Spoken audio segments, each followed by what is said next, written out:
आज हम UPPCL TG2 and other competitive technical exam के लिए कुछ इलेक्ट्रीशियन के मिक्स क्वेश्चन डिस्कस करेंगे। चलिए स्टार्ट करते हैं। तो हमारा पहला क्वेश्चन है, निम्न में से कौन एक अर्धचालक नहीं है? एक सेमीकंडक्टर मटेरियल कौन सा नहीं है वो बताना है। तो इसमें कार्बन होता है, नाइक्रोम नहीं है, सिलिकॉन और जर्मेनियम होता है। तो ऑप्शन बी ठीक है। अगला हमारा क्वेश्चन है, सिंक्रोनस मोटर में किस टॉर्क को कभी कभी ब्रेक कभी टॉर्क कहा जाता है? जो ब्रेक कभी टॉर्क है उसका दूसरा नाम क्या है ये बताना है। Pull out torque, starting torque, pull in torque या रनिंग टॉर्क। जो हमारा ब्रेक कभी टॉर्क होता है उसको स्टार्टिंग टॉर्क भी कहते हैं। एक इंपॉर्टेंट क्वेश्चन है जो कि एग्जाम में पूछा गया है और इसके आगे भी संभावना है। अगला क्वेश्चन है, चुंबकीय परिपथ की पारगम्यता जो परमिलिटी होती है वो इलेक्ट्रिक सर्किट में किस रूप में होती है? रेजिस्टेंस, इंडक्टेंस, कंडक्टेंस या स्पेसिफिक रेजिस्टेंस। मैग्नेटिक सर्किट में हमारा परमिलिटी और इलेक्ट्रिक सर्किट में कंडक्टिविटी सेम होती है, चालकता, कंडक्टेंस।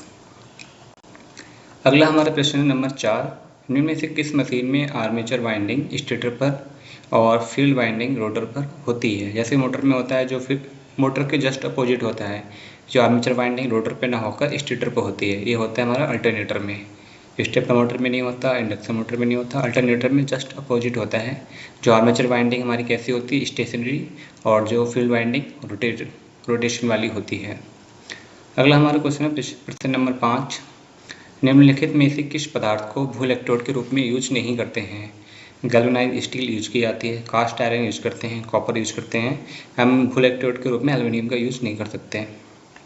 अगला हमारा क्वेश्चन है, निम्न में से किस मोटर की स्पीड है वो रिवर्सेबल नहीं होती, मतलब दोनों दिशाओं में नहीं चल सकता, यूनिवर्सल चलता है दोनों दिशाओं में, राइट क्लॉकवाइज एंटी क्लॉकवाइज।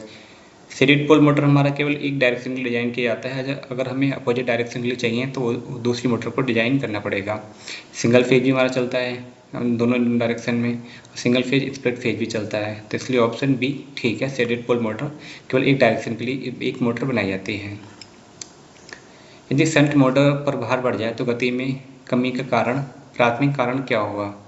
तो इसके फ्लक्स में वृद्धि होगी, बैक ईएमएफ में कमी होगी, ब्रश ड्रॉप में वृद्धि या आर्मेचर धारा में वृद्धि।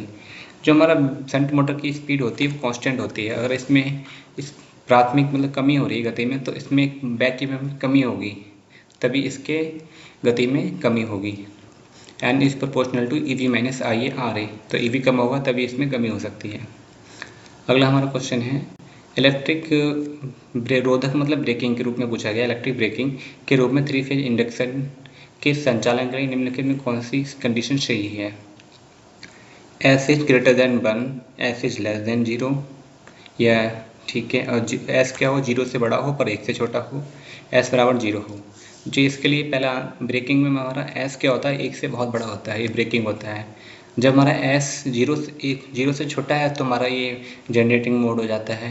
और मोटर के लिए हमारा होता है, जो मोटर नॉर्मल चलती है तो S 0 से बड़ा और 1 से छोटा। तो ऑप्शन इसमें हमारा आंसर है ऑप्शन ए, ब्रेकिंग के लिए S इज ग्रेटर देन 1। और नॉर्मल कंडीशन के लिए S 0 से बड़ा हो पर 1 से छोटा हो, ये नॉर्मल वर्किंग के लिए, मोटर के लिए। लाइनों की परफॉर्मेंस का अर्ध लाइनों और का निर्धारण करते हैं। जो लाइनों का परफॉर्मेंस होती है वो क्या लाइन निर्धारण करने के लिए करते हैं? हानियाँ, एफिशिएंसी, इम्पीडेंस या लॉसेस, दक्षता या नियमन, इंडक्टेंस या कैपेसिटेंस।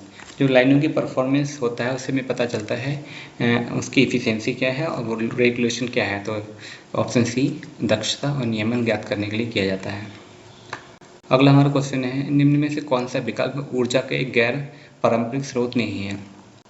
गैर पारंपरिक हमारे ये कन्वेंशनल और नॉन कन्वेंशनल को आपको याद रखना पड़ेगा, एग्जाम में जरूर पूछा जाता है। जो हमारे गैर पारंपरिक जो होते हैं, जो बहुत कम यूज किए जाते हैं और जिनसे एनर्जी का इफिशिएंसी अच्छी नहीं होती, तो महासागरीय गैर पारंपरिक है, भूतापीय भी है, सौर ऊर्जा भी गैर पारंपरिक है। ऑप्शन बी इसमें एक कन्वेंशनल है, मतलब एक पारंपरिक ऊर्जा स्रोत है, नाभिकीय ऊर्जा पारंपरिक है, इसलिए इसका आंसर ऑप्शन बी होगा। पारंपरिक हमारा थर्मल, हाइड्रो, ये सब पारंपरिक में कन्वेंशनल के अंतर्गत आते हैं। अगर आपको ये क्वेश्चन अच्छे लगे हों तो हमारे चैनल को सब्सक्राइब करें एंड शेयर करें। Thank you for watching. Thanks.